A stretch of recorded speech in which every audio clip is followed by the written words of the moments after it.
Coming up on this episode of Nintendo Cartridge Society, we're celebrating pixelated faces on low poly bodies. It's dangerous to go alone, so the Nintendo Cartridge Society goes with you.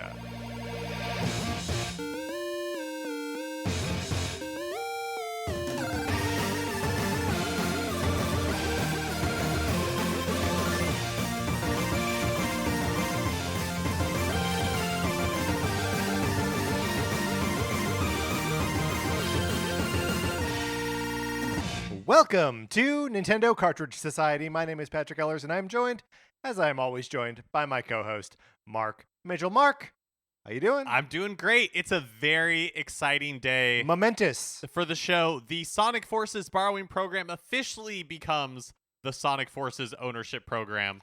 It officially, the program officially changes names. I guess we were in transition this whole time to changing to the new name.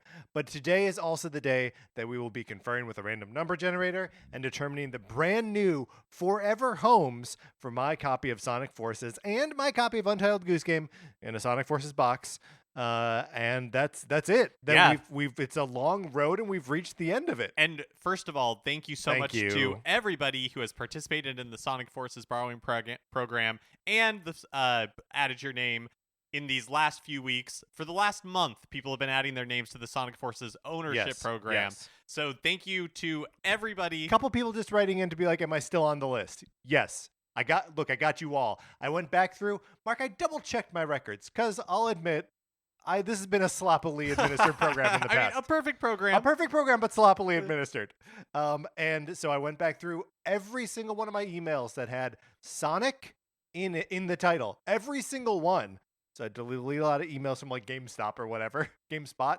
Whoever is emailing me about Sonic the Hedgehog. And just double checked. Do I have this name on my list? Yes, I do. Do I not have this name on my list? No, I don't. Do not have the names are all on there now. It's been a long road. The Sonic Forces borrowing program has been running since 2018. I don't care to think about it. Who knows? 2017. Who knows? At some it's been point. running for a very long time. So thank you for everyone who borrowed the game, sent back the game, who has kept this perfect program going all of these years. Yeah, and I'm even going to give a special thank you to the person who sent it back and the game was lost in the mail. I'm even going to thank that person. Yeah, and the people who gave us the idea to include Untitled Goose Game in a Sonic Forces box. It's been a real group effort. That's right, and we've all been perfect together. But now, Mark, we are going to select a random number, or our Virtual Boy number guessing program is going to generate a random number. So if you can just place your face inside the viewfinder here, it would be my pleasure. Of the Virtual Boy. Let me just plug the battery into the controller, which is how the whole system is powered. And then if you can just hold the A and B and start and select buttons, they're the same buttons, just on opposite sides of the controller. All right, the first winner. No, not winner. Sorry. The first person. This is not a contest. No. We cannot stress that enough. This is not a contest. It's a perfect borrowing/ownership program. That's right. And these are merely people who are... We are determining the forever home. That's all it is. You're right. I don't know why I'm overcomplicating this. The first forever home is number 15. Number 15 means that either Sonic Forces or Untitled Goose Game, I will not specify which, is going to Michael in Chicago. So congratulations, Michael in Chicago. You are the new forever home for one of these games. Okay, and congratulations, Michael, and one more. Yeah, stick your head back in there. Hold on. I'm going to take out the cartridge and blow on it. Okay, there we go. Number 26. Number 26 is Chandler in South Carolina. So congratulations to the new forever homes. I will be reaching out to both of these people, make sure they're still interested in this, because some of these names were submitted a long time ago. And look, if we need to continue this on the next episode, we need to continue it on the next episode. We will continue until we find true forever homes for both of these games. That's right. We're not giving up on the program. No. Yeah, no. I mean, wouldn't it be a shame if they were like, nah, we just threw them away? All right, Mark, we have an odd task ahead of us, so let's get into it. Let's discuss movies that should have been given the GoldenEye 007 treatment.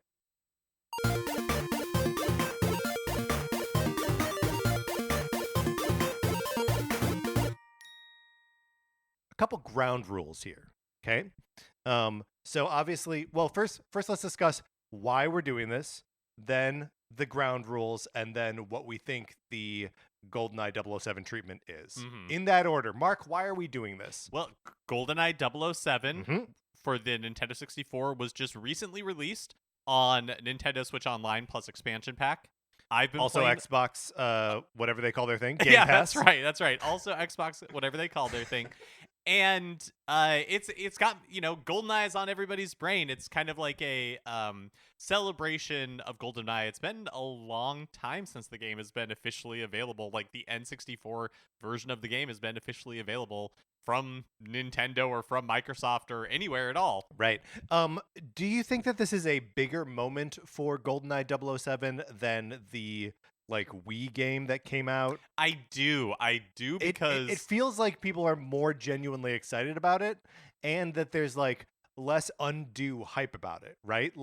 Because do you remember when they revealed the Wii GoldenEye and they revealed it with footage of people in focus groups, and they were like, what would you say if we told you that GoldenEye was coming back out? And people were like, what? GoldenEye for real? I don't remember that. You don't remember this? No. Yeah, it's one of those truly insane Nintendo Direct moments where it's like, what? I don't think you need to convince us that the game was culturally was relevant. beloved. But they had no other way to sell it because it's a game on the Wii coming out in late Wii era, late PS3. Well, era. and it was a reimagining of it. Right, It wasn't it wasn't GoldenEye as you remembered it. It was kind of like a remake of GoldenEye. So I think people, my memory anyways, that because I've never played the Wii version. Neither have I. My memory is that people were intrigued, excited, loved the concept of GoldenEye, but when it came out, I don't really remember it making any sort of impact at all. Right.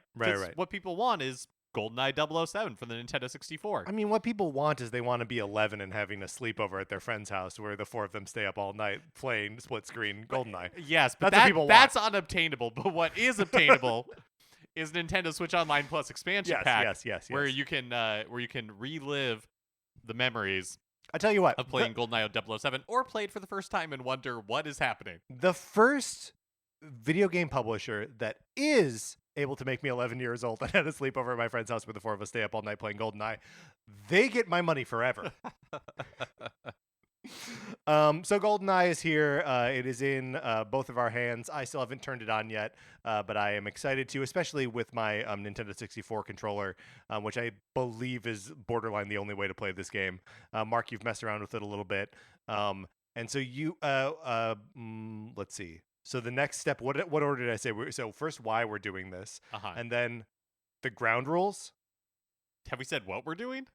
We are determining what movies should have been given the GoldenEye 007 treatment. Now, here are the ground rules for this. We need to be picking a movie. First of all, movies only. TV shows, hit the road. Mm-hmm. Comic books, no dice. Regular books, more boring than comics. Movies only, right? And I don't know about you, Mark, but I went with always a movie. Okay. Not like a series of movies. Yes. So an individual movie that must have come out before the end of the Nintendo 64's life cycle. Now, what does that mean exactly? What is the end of the Nintendo 64's life cycle? Arguably, the day the GameCube came out, right? Yeah. So I think all of the ones I have chosen are between 96 and 99. Wow. Okay, so a very narrow band for Mark. I go a little bit further back in time, but not by a lot. Actually, no. All of mine are in the 90s. So I think all fair game. I think these are all fair game. So it's got to be a movie. It's got to be a single movie. It's got to be a movie that came out before the Nintendo 64 would no longer have been relevant. The thought exercise here is that we are catapulted back in time, and we are told to capitalize off the popularity of the adaptation of GoldenEye 007.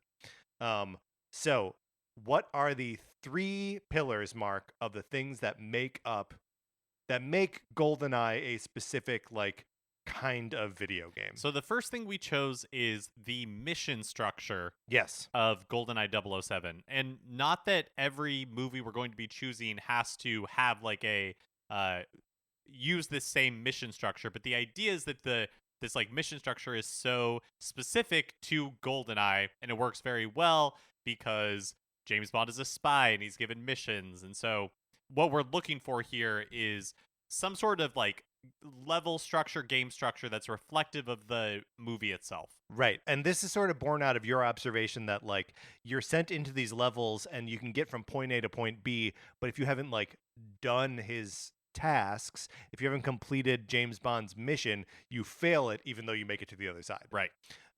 So that's number one. Number two is vibes you can live in. Just vibes you can live in. And this is something that GoldenEye, I think, continues to excel at. Like, even as you reflect on it 20 plus years later, where it's like, oh, this still, like, it's got the music, it's got, like, that gadget watch, like, HUD, all of those kinds of things where you're like, this feels like a James Bond property, right? So that's, again, like something that we will be looking for in our own picks. And then third is multiplayer that draws from a wider canon. Yes. So, this is something that you see in GoldenEye 007. Jaws is a playable character in the multiplayer. He's also like a hidden mini boss or whatever throughout the game. Odd Job is a playable character. There are a bunch of other characters. Although Odd Job is sort of he's a short guy, which Odd Job is not a short guy in Goldfinger. They're sort of like mixing him up with Knick Knack from The Man with the Golden Gun. Huh. Isn't that odd? They just like made him small. Yeah, that is interesting. Anyway, so we will determine what the wider canon is for the movie that we have decided here. And sometimes I think that'll be obvious because a movie is part of a series. And I think sometimes it will be less obvious. Yeah, I think so too. Okay, so does the premise make sense to you, Mark? We've both been thinking about it for a long time. So yeah, it makes sense to me. It makes sense to us. So I hope we've done a good job of explaining it. Would you like to offer the first, or would you like me to go first? I think. Wait, how many? I have four. How many do you have? I have 4 good ones and 1 bad one. Okay, that's interesting because I have 3 good ones and 1 bad one. I think it's impossible to do this only good. I think there's always, because it's tough. To like, sometimes you'll be like, oh, this would be a fun game. I like the idea of the wider canon, but like, what are the vibes of this thing? You're right. And I mean, truthfully, I should not label any of mine as good, but I have one that is just like straight out bad. So let's save our bad ones for the end. Yeah. Oh, okay, no. Fair. Let's each do one good one. Okay. Then throw away our bad ones. And then we'll do all the rest with good. Yeah. Okay. Why don't you go first? Does that make sense? Does that work out? Sure. Yeah, we'll do that. Yeah. Who cares? Who cares? It'll be fine. Okay. So I'm starting off with a good one. Mark, I'm pitching Starship Troopers 64. Oh, that's very good. That is very good. So Starship Troopers, the Paul Verhoeven, anti-military, anti-fascist, anti-consumerist piece of like war propaganda. Well, it's an incredible flick, right? That like masquerades as like a dumb like army fighting space bugs movie, but is really critical of everything that is wrong with America. So what I'm proposing here is that the mission structure is always you're landing on a bug planet, and you have a certain number of tasks of like burn down this bug nest, kill this bug, whatever, and then the final step is always retreat to the extraction point. And it's always you and like a squad of guys down there. And during the retreat to extraction point, the difficulty ramps way up. And so it is likely that you will be killed trying to escape every single mission. Because one of the things that Starship Troopers is unapologetic about is like, look at what a meat grinder the military industrial complex is. All of these beautiful people will be just murdered in cold blood to advance what sort of aims? We don't know. It's war for war's sake, right? So part of what's built into this mission structure is you're going to die and like your character's permadeath, they're gone forever, and you just like wake up in the hospital as like another member of the team who was injured, and now you have to like be them. Everyone gets full fleshed out backstories, and when they die, they're gone. So that's how I'm really leaning into like I like that the a lot. themes of the movie. So okay, that's mission structure. That's how the mission structure works. The vibes you can live in. Mark, would you like to know more? The movie is presented in these like lots of little short propaganda sort of films, and there's always a prompt to like, would you like to know more? And it's like you're clicking on, like you are surfing the internet of this fictional universe. So obviously it's going to be a lot of that in its presentation, right? Where you're like selecting new missions by like clicking on the next like patriotic link to like serve your planet in the Galactic Marines. And then the music, it's got to be all of the most like heroic, like faux patriotic stuffed shirt, like marches and orchestral scores to make you feel like you're dying for a reason, even though you're not. And then, of course, all the playable characters have to be the most beautiful people in the world, and a fair amount of nudity in this game, I'd say. And of course, we're talking about Nintendo 64 era. That's right. So we're getting them. So I don't know that you'll be able to tell that it's nudity because it's all. No, you'll be able to tell. You'll be able to tell. We'll have some like Lara Croft, early Tomb Raider style breasts in this thing. So that's those are the vibes that we can live in. And then for the greater canon, this is where I had a little bit of trouble because it's like Starship Troopers isn't part of like a larger cinematic universe, but I mean, I do think that they made a lot of direct-to-DVD sequels. That is possible, but I refuse to be aware of them. And for whatever reason, like a sequel to Starship Troopers feels like it's participating in the consumerist culture more than... I feel like I have not seen any of them, but I assume it lost its satirical edge as it went on. But you know who never lost their satirical edge is Paul Verhoeven. So the wider canon that we're going to draw from here is just more Verhoeven movies. So RoboCop's in there, the characters from Total Recall, and let's throw Showgirls in there. Tell me you don't want to play as Elizabeth Berkley's Nomi or Kyle MacLachlan's Zach, like you do. Yeah, I can't tell you otherwise. They're beautiful people for the meat grinder. You want to see them be destroyed by a giant bug. Are they? Yeah, lots of like meat grinders in Paul Verhoeven movies. Is this? I don't know if you thought rated about AO. Is that your question? Adult only. No, is it? Is it a like? Is the multiplayer just like a first-person shooter? Oh, yeah, that's a like great question. Deathmatch, basically. So in my mind, all of these games are first-person shooters. Yeah. Even though that wasn't part of the established rules. Right. Yeah, that's a great question. Would it be deathmatch? That doesn't actually make sense that they would be fighting each other. Well, sorry, go ahead. Well, I was gonna say, I mean, there could be bugs. There could be bugs, but there also there are the military exercises where they are like fighting against each war other. Games. Right, there are, and someone dies in one of them. Like, it's a big point in the movie that like, oh no, what a bad idea. I would also want there to be missions in the game where you have to do like intelligence missions. So like the Neil Patrick Harris character.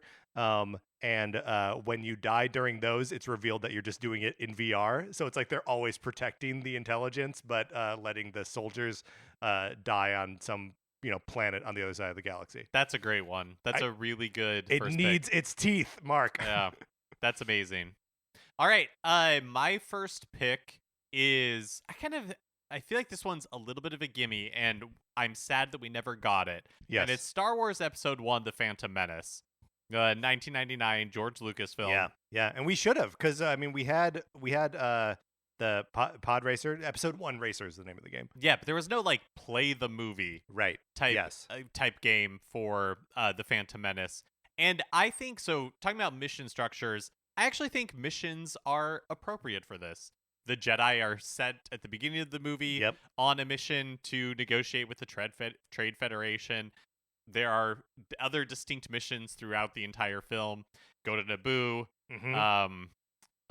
So do the mission objectives just appear as like bullet points, and you just have to like just accomplish them, or is there like another way that they're transmitted to you? Yeah, maybe it changes throughout the game, because I feel like this is one where you would instead of all being like James Bond point of view, you would get it from different characters' point of view. Yeah. And so maybe when you are playing as like Obi-Wan or Qui-Gon, you're getting transmissions from the council. Sure. So like the dude with a really tall forehead. Right. I wish I just had his name right there, but I don't. Yeah, I don't know. I'm so sorry. I don't know his name either. I don't know why I didn't just say Yaddle.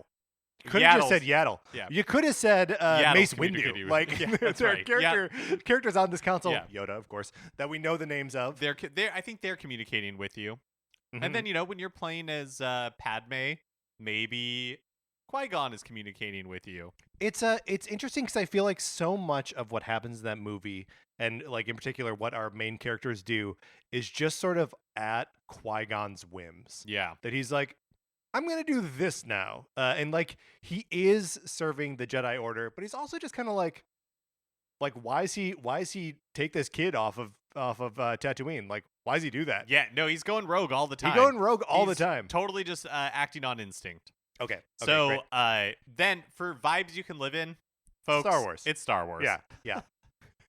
Even you don't need to tell me on it. It's Star Wars. Even after the Phantom Menace, when there were 4 movies, there was a lot of Star Wars atmosphere that you can pull from. And also, I mean, like, let's just talk about it. Phantom Menace, maybe the best score of all Star Wars movies. So good. It's so good. It's like John Williams was revitalized, made all of these great new themes, Duel of the Fates, the Anakin theme, the like Gungan March at the end of the movie, and then incorporated all of the old Star Wars stuff into it. It's incredible. Yeah. All the music from the prequels are just really good. So good.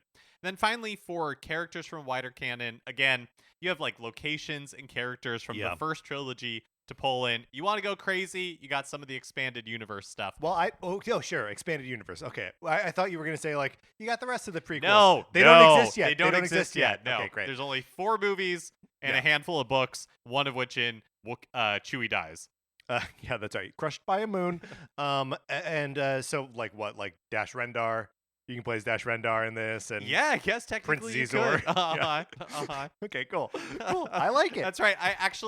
I didn't even think about Shadows of the Empire. Didn't even think about Dash Rendar. I mean, honestly, how dare you? But absolutely, what an opportunity for Dash Rendar to cross over in another Nintendo 64 game. Yeah. So, Star Wars Episode 1: The Phantom Menace, my first pick. A great pick. Yeah. Why there weren't. There were a ton of Star Wars games. Why aren't there always just more? Yeah, I know. Feels like the perfect video game property. So now we do our bad ones? Now we do our bad ones. Okay. I'll go first. Twister. So there's very little combat in the movie Twister. I think it's the same here. I think the objectives, and so like the objectives, this is the part of it that I felt strongly about them. Like, this is good. Because you're just chasing tornadoes, right? You're trying to get different pieces of information about them. Sometimes it's by like just tracking them. Sometimes it is by putting that thing in its path to like pick up all the little tracking balls. But your objectives will change erratically over the course of play in a single level, as that's what happens with a tornado. This moment you're chasing it, this moment you're running for your life, this moment you're trying to warn people who are in the path of the tornado, and it's just like there'll just be like a little flash on your screen and then like a crawl across the bottom being like, new objective, do this. Oh, fun. And it's how long until it changes again, you don't know. These things are all randomized. So that's the objective structure. Vibes. This is what makes it a bad pick. There are no vibes in Twister. Can you tell me what any of the music sounds like? No. Can you tell me, is there like a look that unites that movie? I haven't seen it for so long. Me too. Is there a point where they're using like Pepsi cans as... Yes, it's like the little spinners, like little propellers on the thing. Yeah, there is that. So what, you think it's like brought to you by Pepsi? Yeah, possibly. It's like Pepsi presents Twister, the video game for the Nintendo 64. That actually seems plausible. I buy it. I tell you what. And then the final piece here is what's the extended Twister canon? And this is another place where I just hit a brick wall. Unless it's like other disaster movies, like you get the guys from like Dante's Peak and Volcano and I mean, what I don't know, Hard Rain and Hard Rain. And sure, like Armageddon, maybe. Yeah, maybe. I don't know. I just I think. But yeah, like, I like that. Like, yeah. I think other '90s disaster movies could be fun. Yeah, like I think it all like fits in there, and also like why haven't these properties crossed over before? They really should. I feel like there has to be fan fiction that mashes this stuff up. I like that. Let's look it up. But yeah, So that's my bad pitch. no, I like it. I like it a lot. My bad pitch kind of breaks the rules of what we were saying. It's a movie, but it's a made-for-TV movie from 1996 called Mother May I Sleep with Danger, starring Tori Spelling. And this is great. It is This one not a bad pitch at of all. a genre of movies from the like made-for-television movies from the 90s. They run the gamut. There's ones where Rue McClanahan is like, a 56-year-old woman who gets pregnant at the same time her daughter does. Like, there's movies for all types of taste. But a persistent theme of a lot of these movies is kind of like women in peril. Terrible things happen to, and legitimately like terrible things or like true crime and like murders. Like some of these are like really bleak, really grisly stuff, and all like based on a true story, right? Yeah, absolutely. So like, yeah, really grisly, all starring, a lot of television stars from the 90s. Mother May I Sleep with Danger is Tori Spelling. Let me just I think there was like not a remake, but kind of like a riff on it that she was also in just a few years ago that was on like Lifetime. But Mother May I Sleep with Danger, first of all, great title. Yeah. It's Let me ask you. Yeah. It feels to me like part of that title should be parenthetical, and I can't in my head decide which part. Mother May I Sleep with Danger, or is it just like Mother May I Sleep with Danger? Yeah, that sounds like the name of a song. Mother May I Sleep with Danger. But no, it's just there's no parenthetical. Okay, great. It's just mother, like I'm asking you, Mother May I Sleep with Danger? Is there a comma after There mother? is, there okay, is, great. mercifully. And is there a question mark at the end of the title? There is. Okay. Yeah. Sometimes considered unlucky. Who Framed Roger Rabbit? There's no question mark at the end of that title. Well, I don't know. I mean, I think Mother May I Sleep with Danger from 1996 is like a camp classic. Sure. But I don't think it was particularly well regarded when it first appeared. So basically, it's the story of a man who is crazy. And and so is he the titular Danger? He is. He is. Very good. He is. And then Tori Spelling is this young impressionable girl. The titular I. And so Billy is his name, but he goes under the assumed identity of this person named Kevin. And so Kevin, named Billy, I think that's right. These are also the names of the minions, Kind right? of entraps Erin, gets her in her web, and then it's too late, and her mom has to save them. I just want to, as I was looking this up, I was trying to find the director's name and all these details, and there's a oral history on Thrillist of Mother May I Sleep with Danger, and the director, whose name is, sorry, I have it written down here, whose name is Jorge Montesi, says, in the oral history, he's talking about a script rewrite. And he says, the only instruction I got from the executives, it aired on NBC, was to make sure that the first hour ended with the mother saying, he's a killer and he's got my daughter. I said, who is she supposed to say this to? They said, we don't care. That's your problem. Just make sure that the hour ends with her saying that line. I asked why, and they said, well, that's the promo line. That's how we're going to promote the movie. Smart. I mean, honestly, they know what they're doing over there. Yeah, it's it truly is a camp classic. It's an enjoyable watch with friends and family. But so instead of missions that oh right, there are sorry Mark, I forgot what we were doing. Instead I got so lost in this Mother May I Sleep with Danger thing. Instead of missions, there are red flags about Kevin. And you have to trigger every one before completing a level. Sure. So if you miss one, what's an example of a red flag? Let's see. He forces you away to a secluded cabin and makes you dye your hair platinum blonde to look more like his ex-girlfriend. Yeah, red flag. Multiple, I would say. Yeah. Vibes you can live in. 2, maybe 3. Patrick, no. the vibes you can live in. So A made-for-TV movie, yeah, right? Like 90s TV movie, the cyber violence of danger working overtime, Yep. the high emotional peril at all times, high emotion. Mm-hmm. And then the multiplayer that draws from a wider canon. You have a cavalcade of stars. A lot of Melissa Joan Hart characters. Oh my gosh. Ricky Lake, Candace Cameron, who we do not stan. That's right. But was in so many of these movies. There's one where she's like, says she was abducted by aliens and is like impregnated by the aliens, and then the aliens come back. Whoa. They want the baby. Lots of, and again, I'm telling you, these movies are bleak. Lots of like murder, lots of women being impregnated against their will. Like that was a major theme. Melissa Joan Hart. We're pitching some mature rated games here. Kirsten Dunst, Terry O'Quinn in a couple of these, Brian Austin Green, Neil Patrick Harris, Johnny Galecki, you name it. Yeah, cavalcade of stars. They are playable characters in. So what is the multiplayer? Are you still looking for red flags, or is it just like an all-out brawl? No, I don't think it's an all-out brawl. I think it is almost like one of those like Friday the 13th games. Sure. Where Kevin, really Billy, is kind of like stalking you. And he is a minion or not? Sorry, he's not a minion. Okay, great. He is stalking you, and you have to ward, and you choosing one of the many characters have to like ward him off. Okay, you're working together to ward him off. No, I like that. I think that's really good. So that's my bad pick. Mother May I Sleep with Danger. Great. I think both of our bad picks sound like really fun games that I would love to play. Mark, would you like to hear my next good pick? Please. I like the air quotes. Air quotes on good.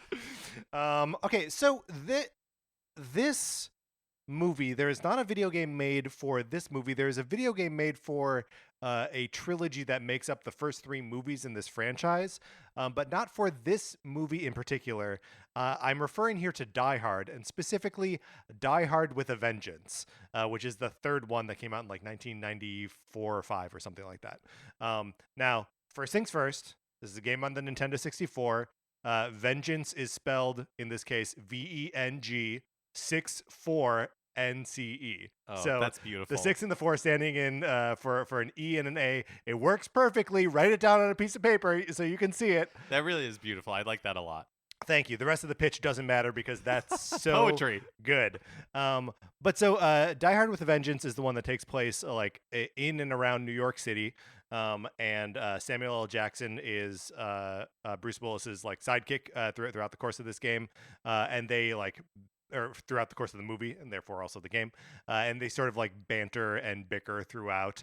But so the thing that is so great about, and this is like where this pitch sings, is that the mission structure, the objectives, are all riddle based. The villain in Die Hard with a Vengeance is Jeremy Irons' Simon, and he has this whole thing where he's like, Simon says do this, and it's all these like little riddles, and you have to like figure out what he means. I don't think I've ever seen this one. It's really good. I haven't seen Die Hard 5, but it is my second favorite of the Die Hards. If I had to rank just the ones that I've seen, I'd say 1 is the best, then 3, then it's kind of a wash between 2 and 4. They're both bad. But in any event, like you get all these like riddles. So the mission objectives come to you not in terms of like an easy to understand bullet point, but something sort of obtuse that you have to like figure out what the heck it means, and then you accomplish it. So that's how that's how the mission structure works. The vibes are a little bit tougher, right? Because like, what does a Die Hard movie look like? What does a Die Hard movie sound like? I'm not totally sure. But just having the constant companion of Samuel L. Jackson's Zeus character with you, I think would be enough. And you got to have Sam Jackson voice acting in this thing. Otherwise, like, what are we even doing? Oh, yeah, sure. Short little, like, voice snippets. Yeah, because it's on a cartridge. So, like, you actually can't fill it up with too much voice, too many voice cues. And then, okay, the wider canon to pull from. Sort of intuitive, right? You've got other Die Hard movies. 2 other Die Hard movies had been released by this time, and it's worth it just to get Al Powell, the cop character, Hans Gruber from the first one, totally, and Ellis, that like coked up '80s guy that's like, "Bubby, I'm your knight in shining armor," right? So those would all be great playable characters. Also, as long as we're adding content from other movies, like levels based on Nakatomi Plaza and the Dulles International Airport, like, yes, absolutely. But then I was thinking, you know what movie is basically a comedy Die Hard? It's Airheads.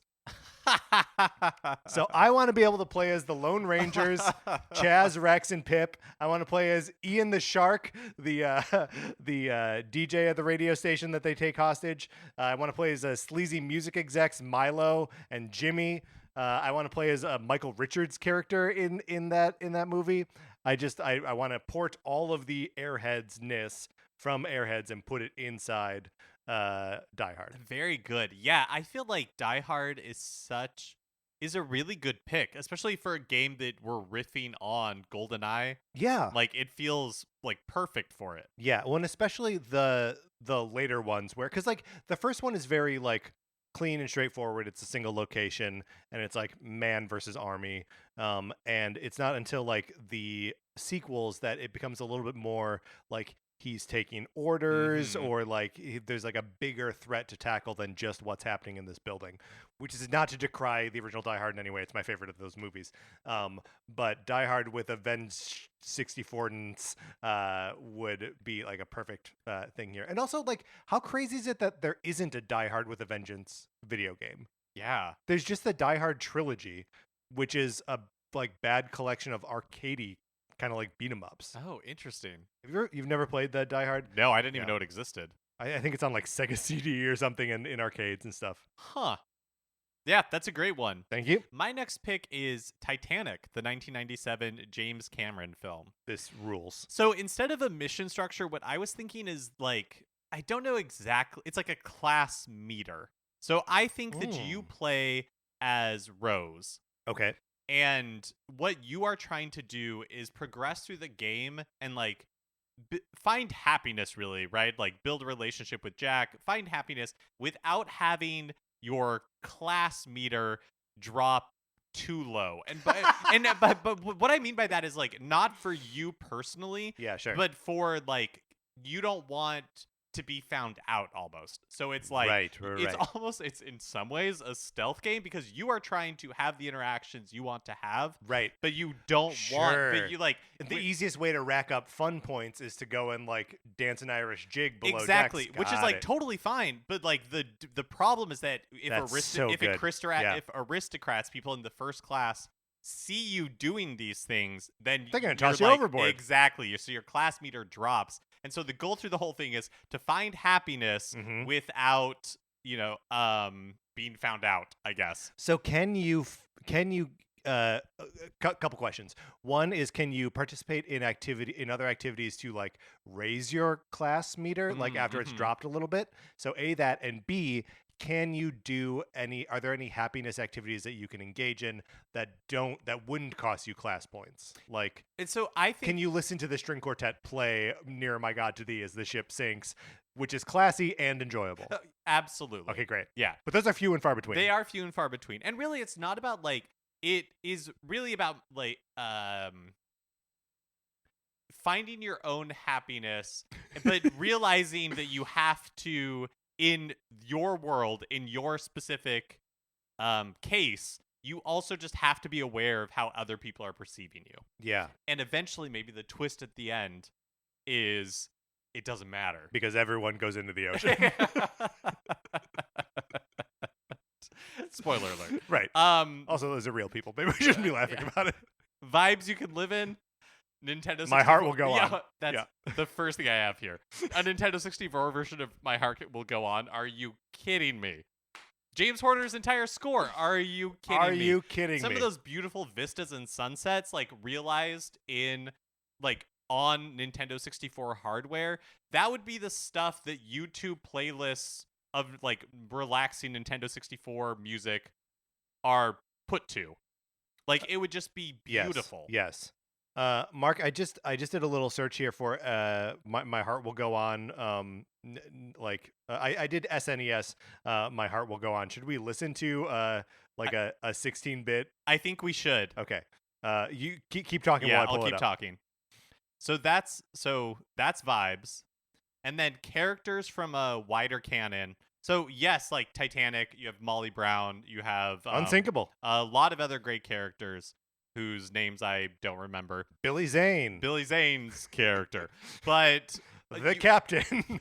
You also have just the wider James Cameron Sure, the films camera to pull from. Yeah. So you have Terminator, Xenomorphs, okay, and Ripley from Aliens. You got Linda Hamilton and Arnold Schwarzenegger from Terminator and Terminator 2. I like that Schwarzenegger showed up now in 2 of ours because he would obviously be in the Total Recall pack of characters in Starship Troopers. You got the gooey thing from the Abyss. Sure, I mean it's a what do they call them? Underwater. Nope. Not gonna get there, but yeah, that thing. Also, Hippie, the guy who's got the rat.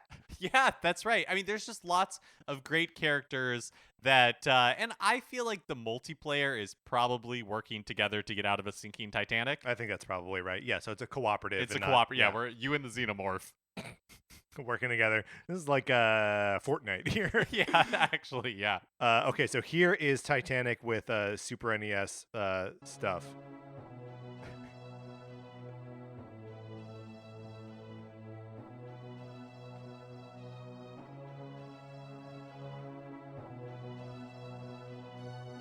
I mean, it's good. I love this. I'm going to skip ahead a little bit.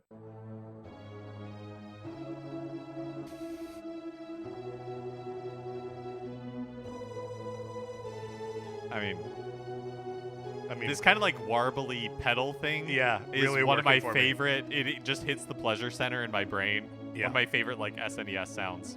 All right, I'm going to turn that down, and then we can stop weeping over here. All right, Mark, Titanic 64, a perfect pitch, I think. So well done there.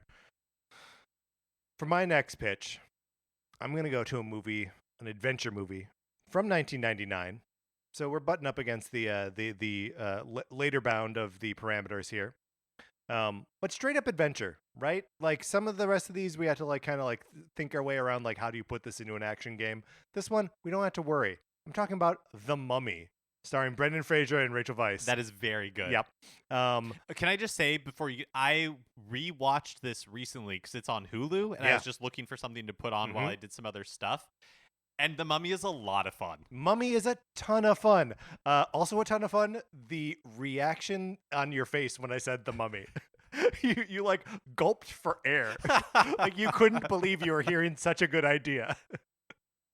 Mission structure here, honestly, pretty similar to the Die Hard one, except instead of someone calling you on the phone to give you these like cryptic riddles, you're reading these cryptic riddles on ancient maps or ruins or some antiquities that are uncovered, and then you have to figure out like what it means. You know, when it says on the dagger, like you must stab 4 pillars of whatever. Mm-hmm.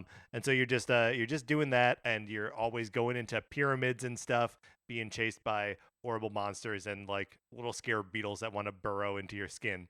Vibes you can live in. I think just like the movie, we're gonna borrow heavily from Indiana Jones. Oh yeah, yes. Because why not? It's big adventure music, scary monsters, great vistas, enemies that look like they're made of PlayStation 1 graphics, which is appropriate because we're on the Nintendo 64. And then the extended canon, this is where it gets a little dicier because while The Mummy 2 does come out in 2001, that doesn't give us like a lot of other like Mummy canon to draw from. It does mean that we get Dwayne The Rock Johnson's Scorpion King. We do get that. Mm-hmm. So that's good. He's in there. But then I kind of wanted some help. Like, what do you think there are other like classic movie monsters that should be in here? Like, is there a Dracula? Is there a Swamp Thing? Yeah, I do wonder if maybe that's what it is we pull other, because I know this is not like the Boris Karloff, The Mummy, right? But I wonder Abbott and Costello are there. yeah. I mean, why not? We pull in the other. Yes. Everyone who else has fought a mummy. I think. Abbott and Costello? Yeah, Abbott and Costello. And then I'm trying to think of other people who have fought a mummy. Scooby and the gang. Oh, sure. Let's see. Yeah, the Mummy is the connective Batman, tissue for probably. sure. Batman has to have at some like point. Adam West, Burt Ward, Batman and Robin for sure. Yeah, that's very fun. So that's it. That's the end of the pitch. It's not. It's not a very lengthy one because this is it's another where it's just like intuitive. Oh yes, you're running around and like you've got. It's similar to GoldenEye in that like you've got guns and stuff, but they're just like old timey guns. Mm-hmm. This one obviously it does not count, but watching The Mummy made me remember how excited I was for Van Helsing. Yeah. Because Van Helsing just a little bit too late, right? Well, too late and terrible. But it was like sure. at that point, even sure, The Mummy Returns, not a very good movie at all. But and then all the Mummy sequels after, also bad. But I like Stephen Sommer. I liked The Mummy so much that I was like, and the premise of Van Helsing sounds like it could be cool. And it's Hugh Jackman, right? Yeah. Yeah. So should be good. Should be good. Who's the bad guy in Van Helsing? I don't remember. I mean, it's Dracula, but like, who plays him? Right. Just asking the question, who's the bad guy in Van Helsing? Seems like it'd be obvious, but let's see. Actually, Richard Roxburgh, David Wenham, Will Kemp, Kevin J. O'Connor. I'm just listing people in the cast. I don't really recognize. So Richard Roxburgh is the I recognize him. He's that guy. I don't even know how to describe him, but yeah, you've seen him in other movies. You have indeed seen him in other movies. I think is he on Lost? Is he? He's in Mission Impossible 2. Okay. He was in the worst Mission Impossible movie. Yes, that is true. I think he's the Count in. Oh, he's the Duke in Moulin Rouge. Ah, okay. All right. Yeah. All right. Also, Moulin Rouge was on my short list for this exercise, but I couldn't crack it. No, but that the only part I could crack is the vibes you can live in. Yeah, fun to dream about a Moulin Rouge video game in any form, though. Right, and I guess the extended cast is like, yeah, put Kate and Leo, Romeo and Juliet in there. But yeah, like it gets hard fast. All right, this is my final pitch. And then my final pitch. And so I think these are still good ones, mind you. Yeah, these are still the good ones. So my final one is Lost Highway, the 1997 David Lynch movie. Yeah.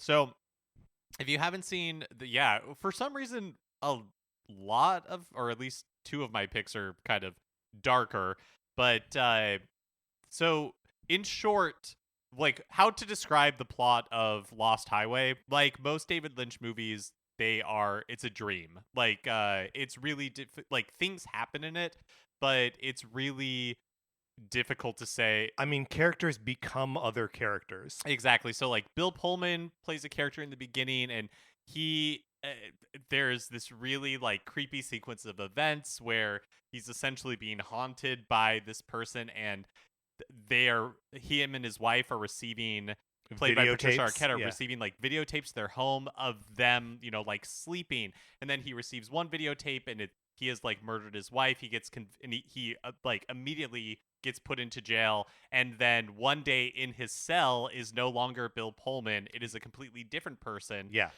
Played by Leah Schreiber. But then Patricia Arquette comes back as another character. Like it's all like it is a movie that is just like a lot of David Lynch movies, just about like vibes. Yeah. And the logic doesn't necessarily like add up. There is not necessarily like narrative resolution. It is more about just like experiencing the movie. And like the first half of the movie that Mark was describing is so deeply unsettling that like it is one of the more effective movies, like in that it has affected me more than most movies have, but I don't know. I could not describe what the effect is. Yeah, it's unsettling. Like it is very unsettling. Yeah. And so instead of missions, we needed more postmodern Nintendo 64 games. So I think instead of missions, I mean, this is definitely like a horror game. Yeah, like this is like Nintendo Silent Hill. Yeah. So instead of missions, they are dreams.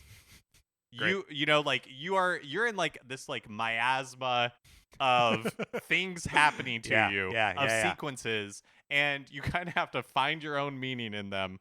And vibes you can live in. I mean, the movie has a score by Angelo Badalamenti, who just died really recently, but scored Twin Peaks with David Lynch. Like a lot of it's very kind of like electronica type stuff, but also there were additional songs by Trent Reznor and Nine Inch Nails for certain moments in the movie. And there's a great Smashing Pumpkins song in here, too. Yeah, because Trent Reznor produced like the soundtrack. So crazy that Lost Highway has like a music from and inspired by sound, but it's like, it has. It's not Batman Forever. It has David Bowie, Lou Reed, the Smashing Pumpkins, others. Like, it's really crazy. That pumpkin song is great, by the way. It's called I. It's really, really cool. And then the multiplayer that draws from a wider canon, I think, as is to me fitting for a game based on David Lynch. This is also like a chase. You're not even you are chasing other people. Like, it's almost like tag. Like, you are trying, but occasionally you become the person. Exactly. Like everybody's trying to like chase everybody else, and it has to be a game where the like victory is never achieved and unclear how you would even achieve it in the first place. Right. Yeah. But you have characters from other David Lynch movies and projects, like Agent Cooper from Twin Peaks. I love that Kyle MacLachlan is on this list twice.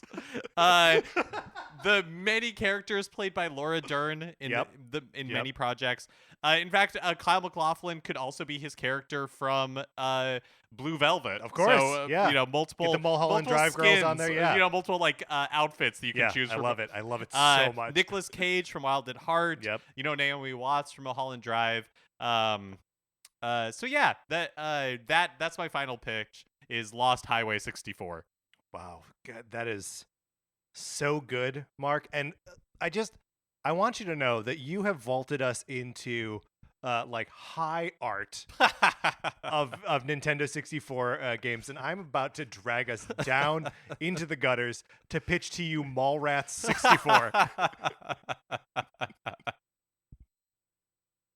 I mean, that's a good one. Thank you. That is good. Mallrats 64, based on the Kevin Smith film of the same name without the 64. The mission structure here is as follows. Every level, there's like a chunk of the mall that you have to be in, and there are two different versions of each level. One is the Jay and Silent Bob version, and the other is the Brody and TS version. So Brody and TS have their objective, which is always like get the girl or like impress the whatever. And Jay and Silent Bob are just there to mess stuff up.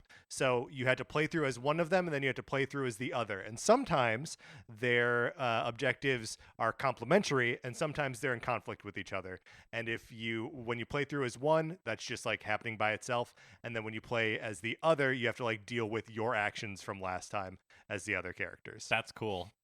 So and it's Jay and Bob are almost always just like messing stuff up. They get grapple guns, and like they're trying to ruin the game show taping that's happening inside the mall for some reason.